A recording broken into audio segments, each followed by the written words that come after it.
ಭೇಷ್ ಬಾಪ್ತೆ ಕಂಡ್ಲ ನನ್ ಮಗನೇ ಮರಿಕೊಳ್ಳ. ನಾನ್ ಸಂಕಟದಲ್ಲಿದ್ದೀನಿ ಅಂತ ತಿಳ್ಕೊಂಡು ಬೆಳಗಾಗೆದ್ದು ನನ್ಗೋಸ್ಕರ ಸಿಂಗಲ್ ಕಡಕ್ ಟೀ ತಗೊಂಬಂದಲ್ಲ. ಬಾಪ್ತೆ ನನ್ ಮಗನೇ ತತ. ಈ ಟೀ ತಂದಿರೋದು ನಿನಗೋಸ್ಕರ ಅಲ್ಲ, ನನಗೋಸ್ಕರ. ಇವನು ನನ್ನ ಅಸಿಸ್ಟೆಂಟ್. ಏನಲ್ಲ ಪೇಪರ್ ತಂದ್ಯೋ? ಅದು ಇಂಗ್ಲಿಷ್ ಪೇಪರ್ ಅಲ್ಲಿ ಸಿಗ್ಲಿಲ್ಲ, ಅದಕ್ಕೆ ಕನ್ನಡ ಪೇಪರ್ ತಂದಿದ್ದೀನಿ. ಈ ಕುಳ್ಳನ್ ಮಕ್ಕಳಿಗೆ ಮಾತೃಭಾಷೆ ಅಂದ್ರೆ ಪ್ರೇಮ ಜಾಸ್ತಿ.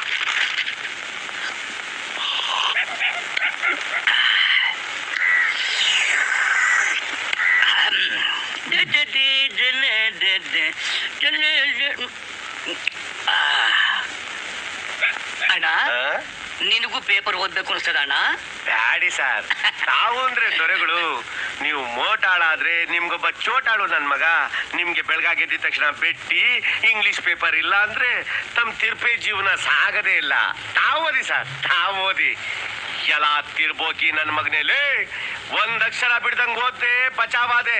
ಇಲ್ಲ ಅಂದ್ರೆ ಇದೇ ಪೇಪರ್ ತಗೊಂಡು ಮರ್ಡರ್ ಮಾಡ್ಬಿಟ್ಟಿ ನನ್ ಮಗನೇ. ಓ ಪಾಪ, ಪ್ರಾಬ್ಲಮ್ ಜಾಸ್ತಿ, ಅದಕ್ಕೆ ಅಪ್ಸೆಟ್ ಆಗ್ಬಿಟ್ಟಿದ್ದಾರೆ. ಬಿಟ್ಟಾಕ ಬಿಟ್ಟಾಕ. ಏಯ್, ನೀನ್ ಹೋಗ್ಬಿಟ್ಟು ಪಕ್ಕದಲ್ಲಿರೋ ಕಾಕಾ ಹೋಟ್ಲಲ್ಲಿ ನಿನ್ನೆ ರಾತ್ರಿ ಮಾಡಿರೋ ಚಿಕನ್ ಪರೋಟ ಮಿಕ್ಕಿರ್ತದೆ, ನಾನು ಬೇಡ್ದೆ ಅಂತ ಹೇಳ್ಬಿಟ್ಟು ಎತ್ಕೊಂಬಂದ್ಬಿಡು. ಹೋಗು.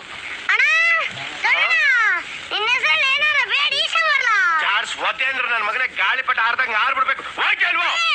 ಏನ್ರಿ ಅದು? ಒಂದ್ಸತಿ ಗೆಲ್ಲ ಆಯ್ತದ ಅವ್ರಿಗೆ.